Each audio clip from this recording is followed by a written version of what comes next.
Hey, what's going on? This is another episode of the Reporter Vlog for of the Reporter Vlog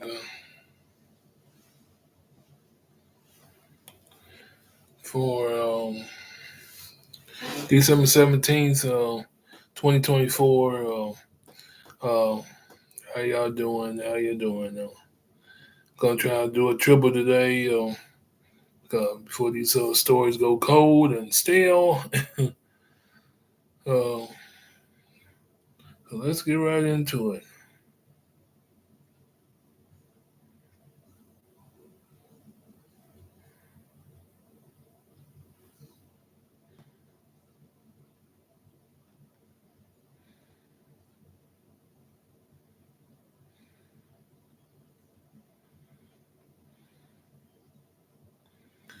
And a little free advice: never let nobody crush your dreams.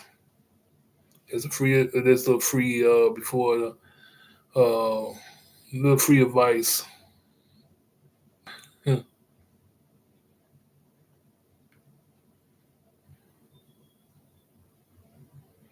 Okay.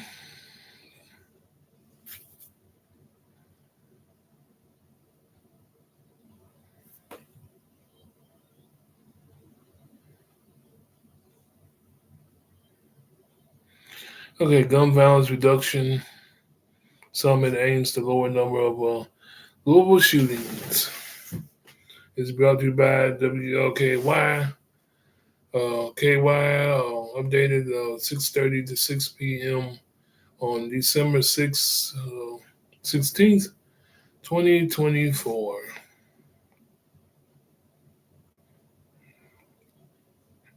Louisville, Kentucky. Forgot about the publisher. Publisher Madeline Carter.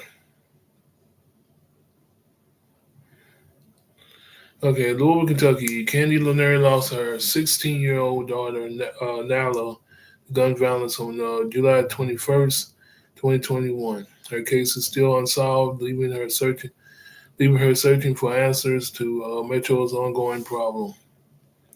It's heart wrenching. Lanier, uh, Linear, Linear exclaimed. They're playing good with guns. How do we stop them? That's the question. The Louisville Metro Office of Safe and Healthy Neighborhoods and the Department of Health and Wellness addressed at Monday's Gun Violence Reduction Summit. The event more than doubled inside for the second year in the metro. Roughly 450 city leaders, nonprofit employees,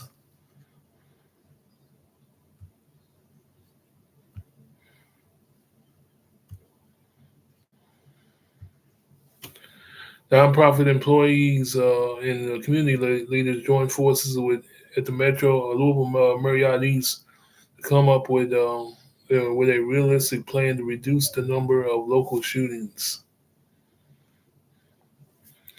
It is a public health problem. It is about the well being of all of our communities, said Dr. Ender Senegal, Executive Director of the Department of Health and Wellness. Linier's daughter was shot and killed during a spike in gun violence in the metro in 2021. According to the Louisville Metro Gun Violence Dashboard, there were 171 homicides that year and 618 non-fatal shootings. Wow.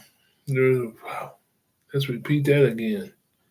According to the Louisville Metro Gun Violence Dashboard, there was 171 homicides that year in 2021 and 618 non-fatal shootings.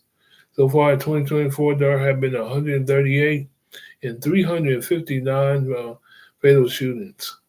That means homicide numbers are down 19%. Non-fatal shootings are up 44% in Louisville. Whew. As a sign the city is moving in the right direction, Director of the Office of Safe and Healthy Neighborhoods, Paul Callahan, said it's not enough. We need to escalate those reductions. But for people that are exposed to gun violence or victimized by gun violence in our community right now, our numbers are still too high, said Callahan. Callahan, Nan. Children are getting murdered. My daughter was murdered in broad daylight, standing outside. So, how do we fix that? Linear said. And Monday Summit, Linear chose to take part in that breakout session that focused on having difficult conversations about the injustices surrounding gun violence. To reduce panelists believe that the community has to understand its root causes.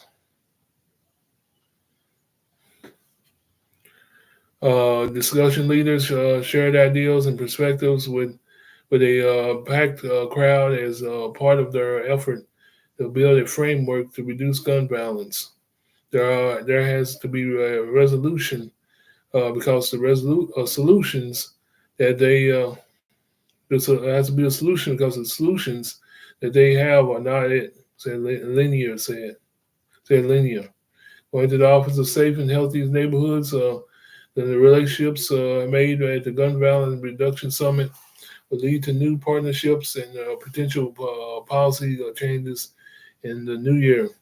Citywide summit mobilizing global gun violence reduction ecosystems was held jointly at the OSHN and the Louisville Department of Health and Wellness. So basically, this get together to stop gun violence.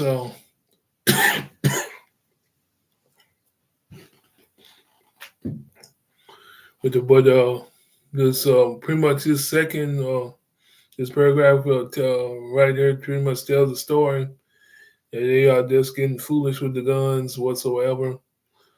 The homicides have gone down like they said, but the foolishness has gone up.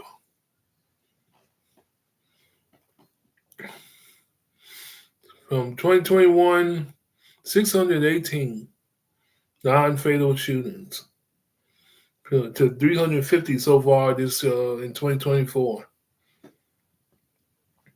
From 171 homicides in 2021 to 138 homicides.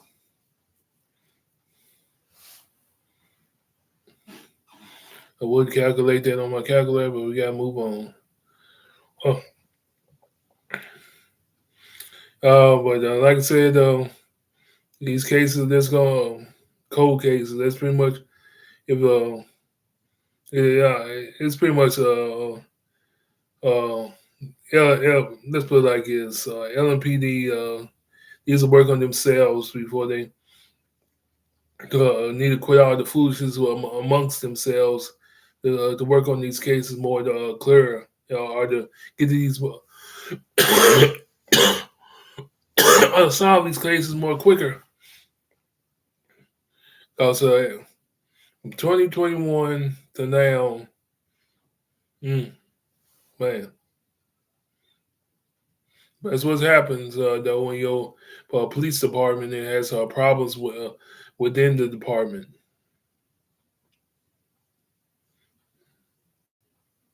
Within the department.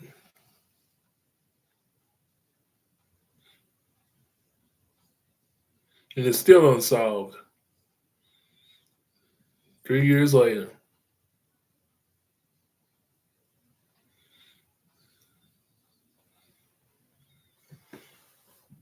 But that's enough uh with this story. There's some more as far as this part of that paragraph. So far in the 2021, 171 homicides that year and 618 non-fatal shootings. So far in 2024, have been 138 homicides and 350 non-fatal shootings. That means the homicide numbers are down 19% and non-fatal shootings are up 44%. In other words, there's a lot of people that's really, really careless and foolish.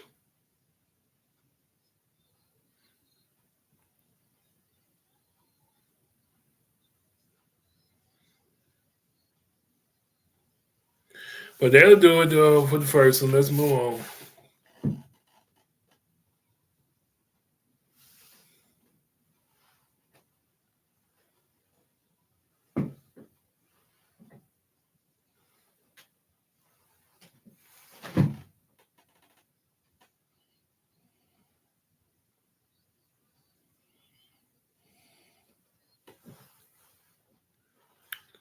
Okay, next story. Next story.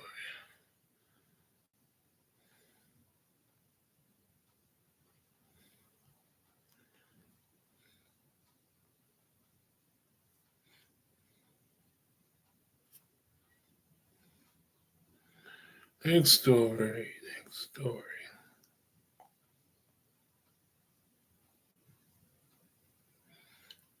Good news story.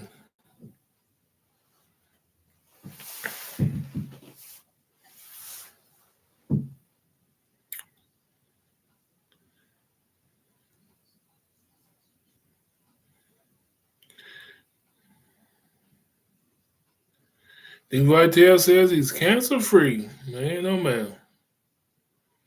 That's my good news story of the year.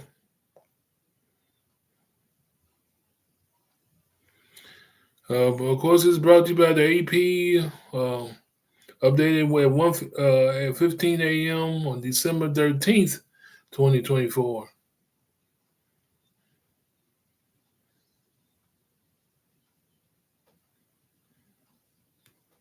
WLKY.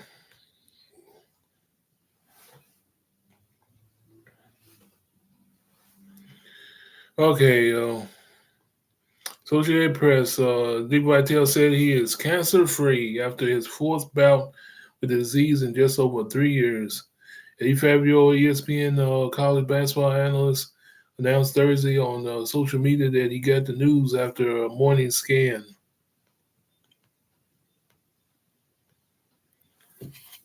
A PET scan at 7 a.m. Came back clean of cancer. Right there, posted on X. OMG, thank you so much to all of you for your prayers. Yes, I'm cutting the nets down, baby. It's my national championship. Vitale had surgery in the summer of to remove cancerous lymph nodes around his neck. He was previously treated for melanoma and lymphoma and had radiation treatments last year for vocal cord cancer. Basketball Hall of Famer has been with ESPN since 1979, the year the network launched. Former college and an NBA coach called ESPN's first college basketball broadcast.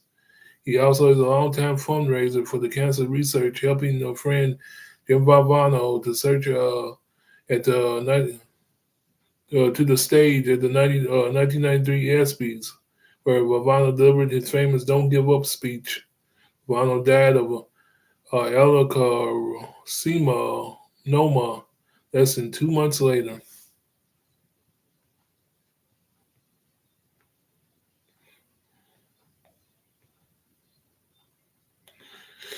Well, it's good news for him. Big Whitetail, cancer free. Hmm. Blessing, blessing, blessing. And they said, yeah, it's a blessing for him, testimony for him.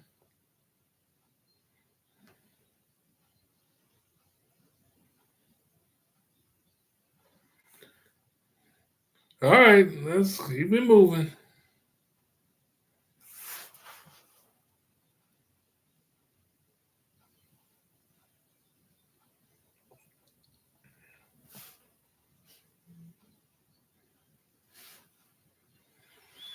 Hopefully, see him back on the sideline. Big Whitetail.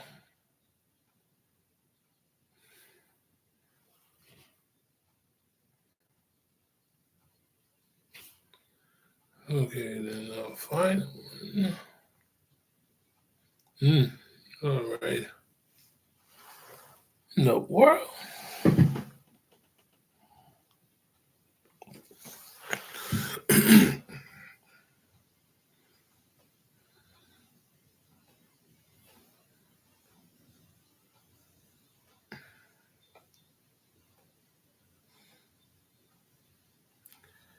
Okay.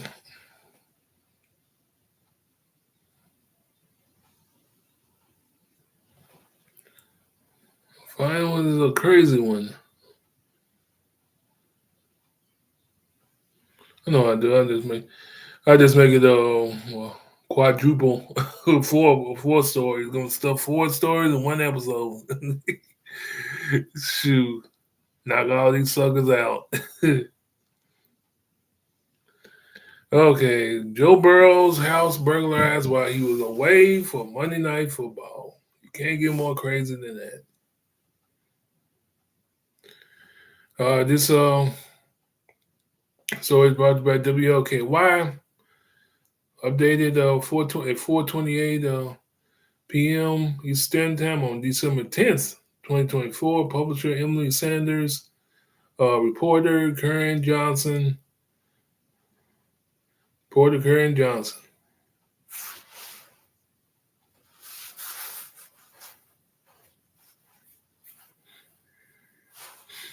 Okay, well, Cincinnati Bengals quarterback Joe Burrow was away for the team's Monday Night Football game. Police were called to his Ohio home for a break-in report.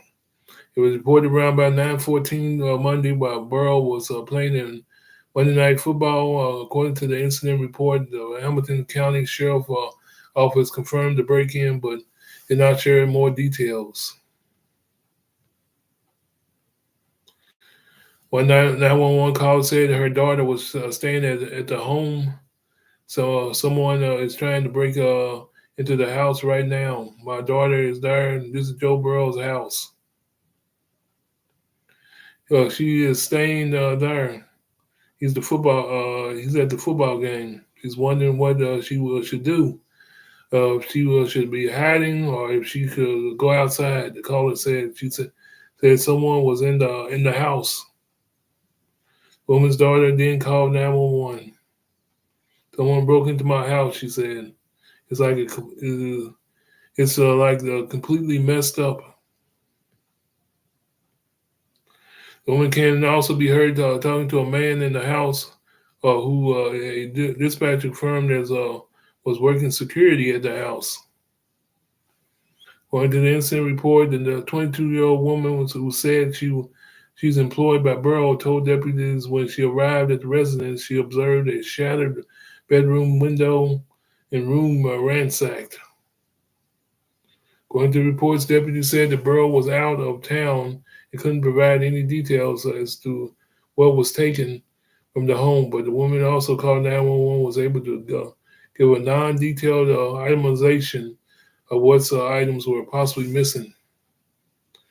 Radio traffic from the right indicates that there was an officer on detail at his house that night. This comes after the NFL issued a security alert to the teams and the players' union following the recent burglaries involving the homes of Chief star Patrick Mahomes and Travis Kelce.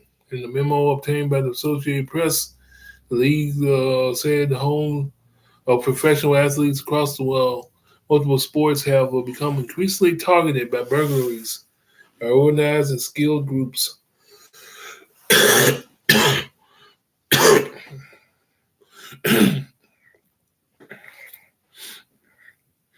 well,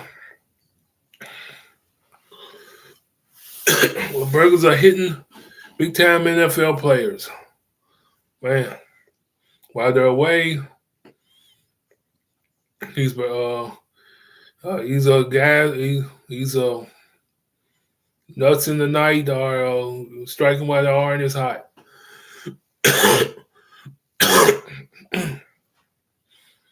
Got Burrow, got Mahomes,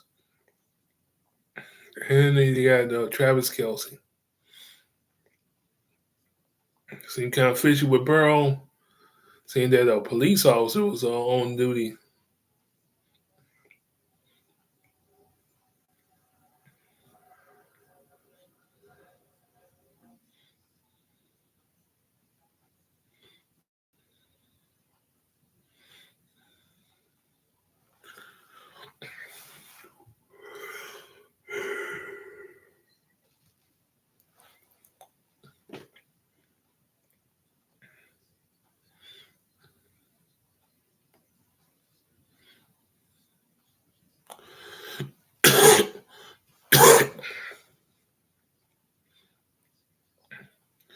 Man, oh man, better get a dog or something. That's all I gotta say on this story, but vicious dog that is. Are they gonna come back? He keep coming back.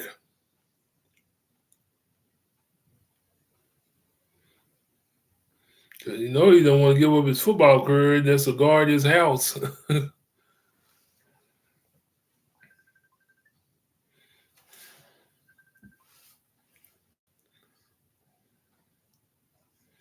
You know he doesn't want to do that. But let's move on from this story. If you got any comments on some of these stories, just drop them in the comment section. It should be of this episode of the Reporter Vlog because this is a heavy episode. 4 and 1.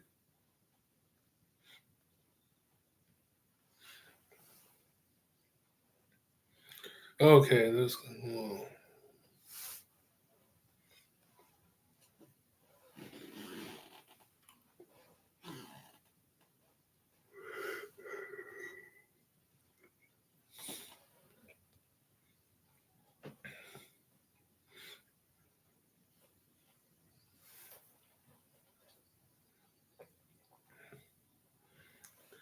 Okay, for our last one, another blesser, another, I guess you say miracle. In fact, it is a miracle.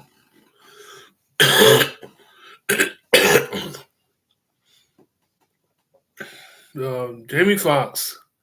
Jamie Foxx reveals he suffered a brain bleed and a stroke. Said, I don't remember 20 days.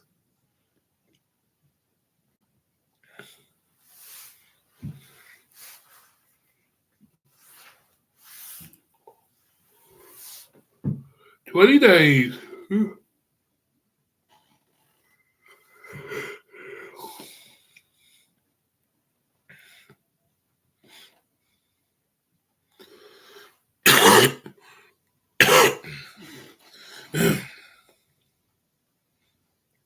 Okay.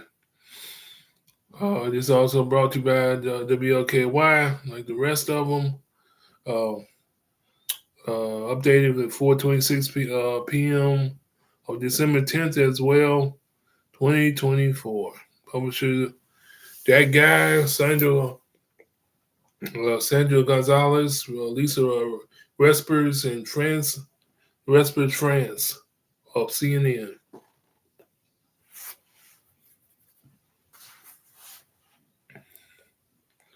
Oscar-winning actor Jamie Foxx has opened up about the medical emergency he faced last year, revealing that he had a brain bleed that led to a stroke.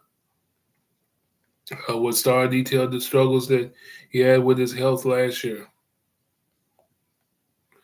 It is a mystery, he said. We still don't know exactly what happened. April 11th, I was having a bad headache, and I asked my boy for an aspirin. I realized quickly that when you're in a medical emergency, your boys don't know what to bleep to do. He said, before I could get the aspirin, I went out. He said, I don't remember 20 days. Fox thanked his sister, who said was 4'11" of nothing but pure love, for driving him around Atlanta to find a hospital. They ended up in the Piedmont Hospital, where a doctor told them that Fox was having a brain bleed that led to a stroke, that he would die without an operation. The actor said. After the operation, doctor said the Fox might make a full recovery, but it's going to be the worst year of his life. Fox recounted. Fox family kept him out of the public eye because he was so dizzy. His head would bob around, and his daughter was concerned that people would turn him into an internet meme if they saw his condition. He said, on May 4th, he remembers well waking up in a wheelchair and not being able to walk, reacting to in shock when his friend told him he had a stroke. Jamie Foxx don't get strokes. The actor remember saying he was flown to Chicago for rehab, where he says he was told to drop the Ergon Act if he wanted to make a full recovery. Hmm. The actor was hospitalized in April of 2023 after having a then undisclosed health crisis while filming the Netflix film Atlanta. At the time of his hospitalization, his daughter Korean Fox said on social media that her father had suffered a medical complication, but those close to him largely stayed tight-lipped by the actor's condition, in keeping with his penchant for privacy. In July 23rd, 2023, Fox posted an Instagram video update in which he addressed the speculation about what led to his hospitalization, although he did not reveal details of what happened. I know a lot of people were waiting or wanting to hear updates, but to be honest with you, I just don't want you to see me like that, man. He said in the video, I want you to see me laughing, having a good time, partying, cracking a joke, doing a movie, television show. I don't want you to see me with tubes running out of me and trying to figure out if I was going to make it through. Fox shared another health update on his verified social media in August of 2023. You're looking at a man who's thankful, finally starting to feel like myself. He wrote that at the time. It's been an unexpected dark journey. I can see the light. The past summer, in a video shared to TikTok, the Ray actor told the crowd of well wishers that his issue began with a bad headache and was then gone for 20 days. In that video, he was seen sharing that he did not remember anything.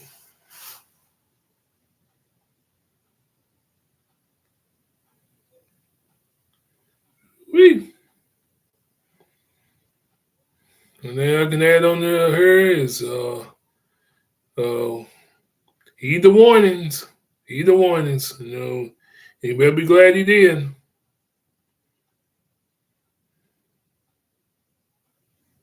Because if he was stayed there where he was at, he was at some party or something, or some club or something. This thing he would stay there and ignored the warning signs.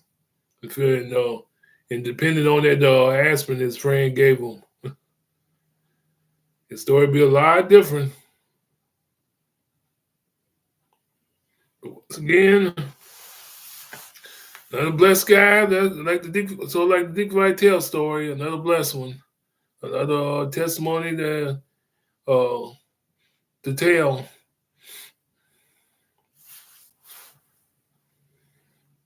But that's gonna do it. Pretty much time for my other job. Like I said, with this 4-in-1 and this heavy episode of the Reporter vlog, drop a comment if you got any comments or on any of these stories. Drop in the comment section of this episode of the Reporter vlog. I'll pick them up. I'll answer them the best way I know how. If you want to start a conversation about one of these stories, just drop it in the report in the comment section of this episode, and we'll get it started.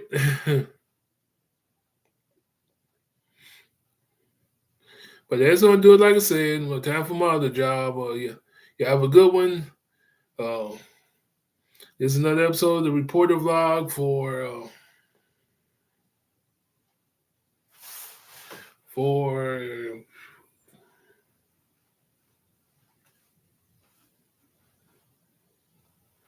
December 17th, 2024 on a Tuesday.